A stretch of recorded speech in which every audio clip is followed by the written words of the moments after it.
Kalau kita ngomongin orang kaya, apa sih yang kebayang di kepala kita? Mobil mewah, rumah gede, liburan ke luar negeri ya kan? Tapi, gimana kalau semua yang kita lihat itu seringnya cuma ilusi? Hari ini, kita bakal bongkar salah satu salah kaprah terbesar soal duit. Kita mau cari tahu apa itu kekayaan yang sebenarnya. Jenis kekayaan yang justru nggak kelihatan. Oke, kita mulai dari sebuah cerita ya. Coba bayangin, ada cowok namanya sebut aja Roger. Dia masih muda, kerjanya jadi tukang parkir valet di LA. Nah, yang bikin heboh, tiap hari dia datang kerja naik Porsche Boxster kinclong. Di kota kayak gitu, di mana penampilan itu nomor satu, mobilnya seakan-akan teriak, gue sukses, gue keren, gue berhasil. Tapi suatu hari, si Roger ini datangnya malah naik mobil Honda butut. Sehari, 2 hari, orang-orang kan jadi penasaran ya. Akhirnya ada yang nanya, Roger, Porsche lo kemana? Dan tahu nggak jawabannya apa? Dengan santainya dia bilang, oh yang itu, ditarik leasing, nunggak cicilan. Boom, seketika semua citra suksesnya itu ambyar. Cerita si Roger ini bukan cuma soal mobil loh. Ini tuh cerminan sempurna dari sebuah fakta penting yang sering banget kita lupain. Jadi ini bikin kita mikir kan, waktu kita lihat orang yang kelihatan kaya, apa sih yang sebenarnya kita lihat dan seberapa sering coba tebakan kita itu salah total? Nah, disinilah nih inti masalahnya. Kita itu sering banget kejebak sama salah kaprah terbesar soal keuangan pribadi. Kita nyamain pendapatan sama kekayaan. Kedengarannya emang mirip, tapi sebenarnya dua hal ini beda banget kayak langit sama bumi. Ngerti bedanya ini, wah itu langkah pertama banget buat benar-benar merdeka secara finansial. Gini deh bayangin ya, pendapatan itu apa yang kita dapat? Gaji, bonus, kelihatan kan? Anggap aja itu bensin yang kita isi ke mobil. Nah, kalau kekayaan, itu adalah apa yang berhasil kita simpan. Tabungan, investasi, itu tuh kayak danau cadangan bensin yang nggak kita pakai. Nggak kelihatan, tersembunyi. Contohnya gini deh, ada dokter, gajinya gede banget, tapi kalau pengeluarannya lebih gede lagi dari gajinya, dia itu bukan lagi ngebangun kekayaan, tapi malah gali kuburan utang. Sebaliknya, coba bayangin, ada petugas kebersihan, gajinya mungkin biasa aja, tapi nabungnya jago banget. Diam-diam, dia bisa aja loh ngebangun kekayaan miliaran. Jadi intinya apa? Bukan berapa yang kamu hasilin, tapi berapa yang kamu sisihin. Jadi, ini dia poin kuncinya. Kekayaan sejati itu bukan soal barang mewah. Bukan. Kekayaan itu soal ketahanan finansial. Punya pilihan buat ganti arah hidup kapan aja. Punya kebebasan buat ngelakuin apa yang kita mau. Dan semua itu cuma bisa datang dari aset yang nggak kita belanjain. Intinya, kekayaan itu ya uang yang nggak kita pakai. Pertanyaannya sekarang, kalau ini konsepnya sesimpel itu, kenapa kita gampang banget ketipu?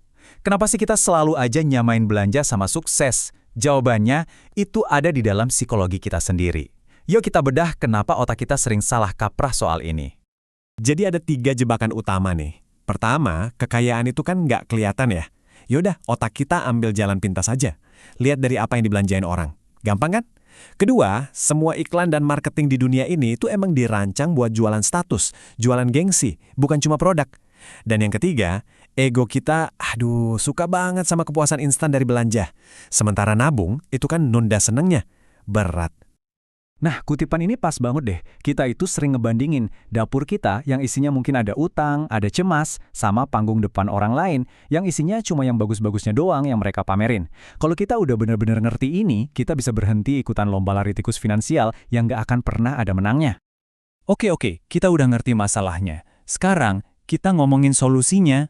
Coba deh, lupain dulu berapa gaji kamu atau harga rumah kamu. Ternyata cuma ada satu angka, satu ukuran yang benar-benar jadi penentu buat ngebangun kekayaan sejati. Inilah rapor keuanganmu yang asli.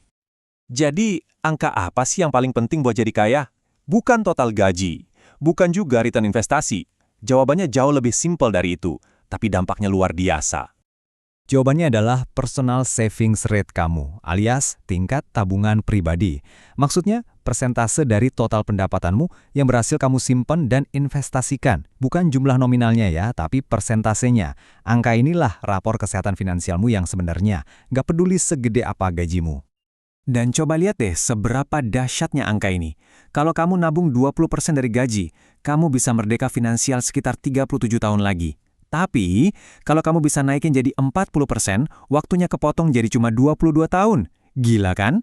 Bahkan kalau bisa nabung 60%, cuma butuh 12,5 tahun. Ini matematika murni dan efeknya, wow, luar biasa. So, ini dia kesimpulannya. Jadi, kaya itu lebih soal perilaku kamu, yaitu seberapa besar kamu nabung dibanding faktor luar kayak gede-gedean gaji atau market lagi naik turun. Dan tahu nggak kabar baiknya? Perilaku itu satu-satunya hal yang 100% ada di bawah kendali kita.